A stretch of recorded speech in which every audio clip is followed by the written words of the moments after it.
నెల్లూరు జిల్లా పొదలకూరు మండలం కుట్టు మిషన్ల శిక్షణ కార్యక్రమంలో సర్వేపల్లి ఎమ్మెల్యే సోమిరెడ్డి చంద్రమోహన్ రెడ్డి పాల్గొన్నారు. ఈ సందర్భంగా ఆయన మాట్లాడుతూ మాజీ మంత్రి కాకాని గోవర్ధన్ రెడ్డి కేరళలో పోలీసులకు చిక్కాడని ఈరోజు సాక్షి పత్రికలో చదివా. కేరళలో సేద తీర్చుకుంటుంటే పోలీసులు అరెస్టు చేశారంట. అక్కడ ఒక బాడీ మసాజ్ సెంటర్ లో దొరికాడని సోషల్ మీడియాలో జోరుగా ప్రచారం జరుగుతోంది. ఇప్పటి వరకు 55 రోజులుగా అజ్ఞాతవాసం, ఈ రోజు నుంచి జైలు వాసం గడపబోతున్నాడు. గోవర్ధన్ రెడ్డిపై పోలీసులు అక్రమ కేసు బనాయించారంటూ వైసీపీ నేతలు తెగ బాధపడిపోతున్నారు. కాకానికి సంబంధం లేకుండా వరదాపురం రుస్తుం నుంచి 60,000 టన్నుల క్వార్ట్జ్ తరలిపోయిందా? మొగల్లూరు డేగపూడిలో అక్రమ మైనింగ్, తోడేరులో డంపింగ్ గోవర్ధన్ రెడ్డికి తెలియకుండానే జరిగాయా? మంత్రిగా వ్యవహరించిన కాకాని ప్రమేయం లేకుండా ఆయన సొంత మండలం పొదలకూరులో ఇల్లీగల్ మైనింగ్, డంపింగ్ జరిగాయా? జీపీఎస్ లొకేషన్ ఆధారంగా పక్కా ఆధారాలతో అక్రమ మైనింగ్ గుట్టురట్టు చేశాం. భారీ యంత్రాలు, పేలుడు పదార్థాలు, డంపర్లను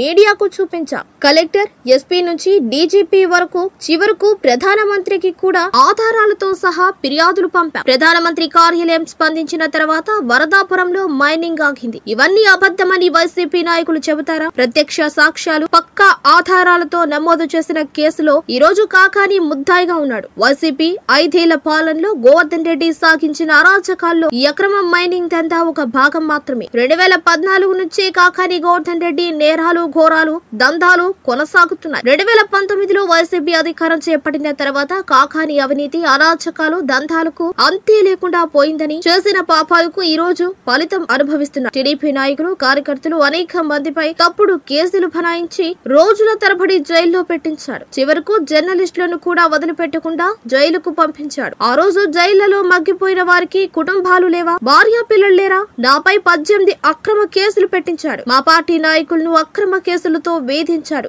ఆస్తులను ధ్వంసం చేయించాడు. కోడూరులో రొయ్యల గుంతలు ధ్వంసం చేయించి 1.50 కోట్ల విలువైన రొయ్యలను సముద్రంలోకి వదిలిపెట్టించాడు. కంటేపల్లిలో సెల్ ఫోన్ టవర్లు, చెవుడుగుంటలో లారీ కాట కూలగొట్టించాడు.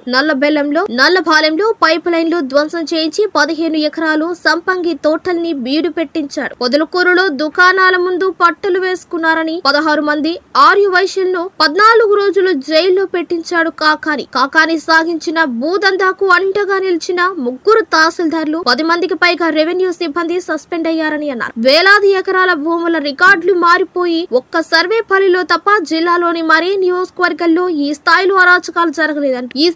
అరాచకాలు జరగలేదని ఆరోపించారు. తప్పుడు పనులు చేసి జైలుకి పోతున్న కాకాని గోవర్ధన్ రెడ్డిపై వైసీపీ నేతలు సానుభూతి చూపటం దురదృష్టకరమని, నోటికొచ్చినట్టు మాట్లాడాడని అన్నారు. తల్లిదండ్రులను, కుటుంబ సభ్యులను ఘోరమైన భాషతో దూషించాడని, నేను మత్తు పదార్థాలు తీసుకుంటానంట, క్లబ్బుల్లో కూర్చుంటానట, ఒళ్ళు కొవ్వెక్కిపోయి నా గురించి చాలా దారుణంగా మాట్లాడాడని, 1-2 సార్లు బేరియాట్రిక్ సర్జరీ చేయించుకుని వంటికి పట్టిన కొవ్వు తీయించుకున్నా పూర్తిగా కరగలేదని, ఇప్పుడు ఆ కేరళలో కొవ్వు తగ్గించుకునే ప్రయత్నం చేసి పోలీసులకు దొరికిపోయాడంటూ, దేవాలయాలు లాంటి న్యాయస్థానాలున్నాయని, ఎవరు తప్పు చేసినా శిక్షిస్తాయని ఆయన పేరు.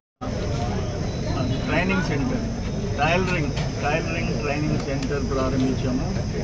ఒక్క సర్వేపల్లి నియోజకవర్గం 583 మంది మహిళలకి ట్రైనింగ్ ఇస్తున్నాము. కుట్టు మిషన్లు ఉచితంగా ఇస్తున్నాము.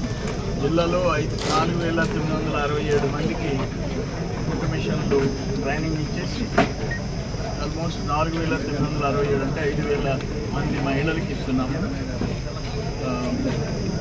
ట్రైనింగ్ సెంటర్ ప్రారంభించాము పొదలకూరు. ఈరోజు పత్రికల్లో, టీవీల్లో చూసాం, మాజీ మంత్రి కాకాని గోవర్ధన్ రెడ్డి కేరళలో దొరికాడు అని.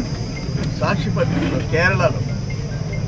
కేరళలో ఏదో ఆయన స్వేద తీర్చుకుంటుంటే పోలీసులు అరెస్ట్ చేశారంట.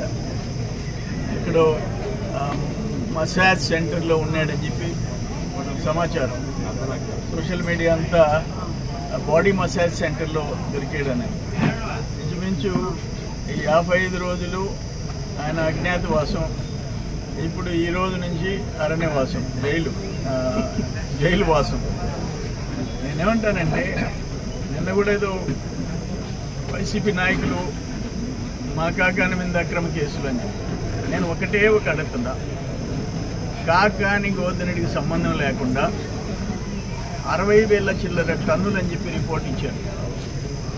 అక్రమంగా తవ్విన క్వాడ్, వరదాపురం రుస్తుం మైన్లో, మొగళ్ళూరులో నీ తోడేరు స్టాక్, ఇవన్నీ డేగపూడి మొత్తం మైనింగ్ లీజ్ లేకుండా, కాకాని గోవర్ధన్ రెడ్డి మంత్రికి సంబంధం లేకుండా మొదలకూరు మండలంలో ఆయన ఊర్లో కూడా ఇల్లీగల్ స్టాక్ పెట్టే దొమ్మ ఎవరికైనా ఉందా?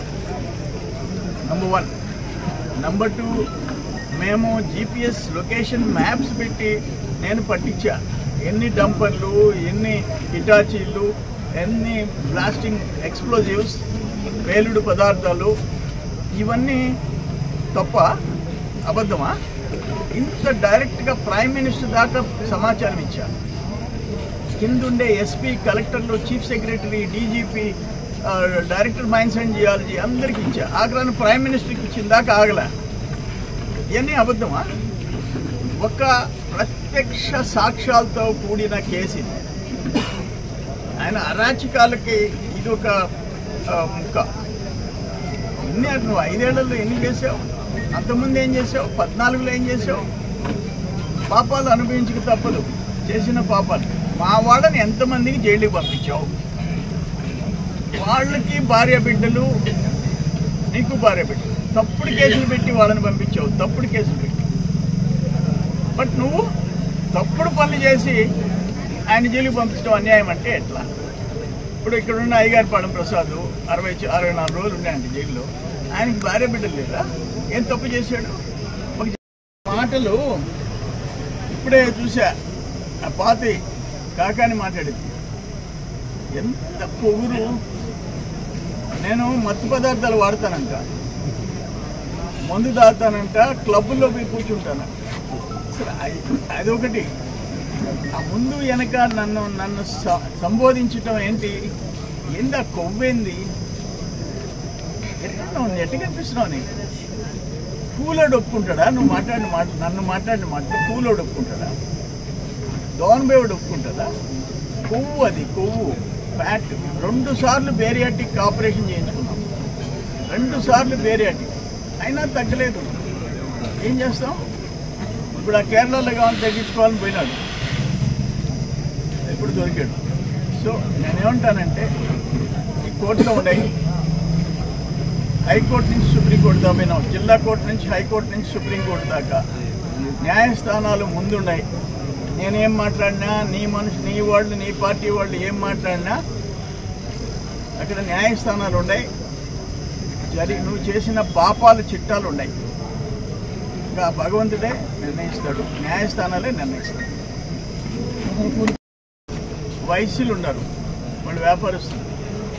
వాళ్ళు 16 మందిని వాళ్ళు ఏదో ఆ కొట్టు, ఆ షాప్కి ఏదో ముందు ఏదో తెరలేశారంట, షట్టర్స్ వేశారంట.